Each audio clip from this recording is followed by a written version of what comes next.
అసలు ఇట్లాంటి తింగర్ పని చేస్తా అని చెప్పేసి నేనైతే అస్సలు అనుకోలేదు. అసలుకి ఏమైందంటే నిన్న ఈవినింగ్ యూట్యూబ్‌లో ఒక రెసిపీ చూసినాననమాట. ఇంకా ట్రై చేద్దామని చెప్పేసి ఒక పెంక మీద అంటే బ్రెడ్‌ని కాల్చేసుకున్నాను. తర్వాత నెయ్యిలో కొంచెం చక్కెర కలిపేసి ఒక స్పూన్ తోటి మంచిగా బ్రెడ్ మీద మొత్తం పెట్టేసుకున్నాను. ఇంకా తర్వాత స్టవ్ ఆఫ్ చేసే ఉంది. కాకపోతే పాన్ మొత్తం హీట్ ఉండే అది. ఇంకా ఆ పాన్ మీదనే ఆ స్పూన్ పెట్టేసినాను.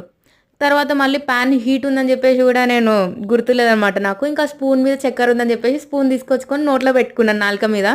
ఇంకా అట్లా పెట్టుకోగానే ఏదో వేడి వేడి పాన్ మీద వాటర్ చిలకరించినట్టు సుయ్ అని సౌండ్ వచ్చింది.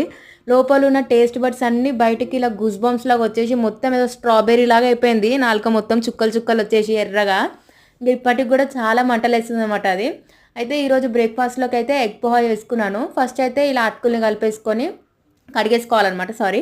అయితే ఆయిల్‌లోకి కొంచెం జీలకర్ర, ఉల్లిపాయ, పచ్చిమిర్చి అండ్ అలాగే అల్లం వెల్లుల్లి పేస్ట్ వేసుకొని ఎగ్, పసుపు, ఉప్పు, కారం కూడా వేసుకొని మంచిగా ఫ్రై చేసుకొని కడిగి పెట్టేసుకున్న అటుకుల్ని వేసేసుకుంటే మనకి ఎగ్ పోహా అయితే రెడీ అయిపోయింది. మీకు కూడా నచ్చితే ఒకసారి ట్రై చేసేయండి. అండ్ నా ఛానల్‌ని సబ్స్క్రైబ్ చేసుకోండి. Thanks for watching.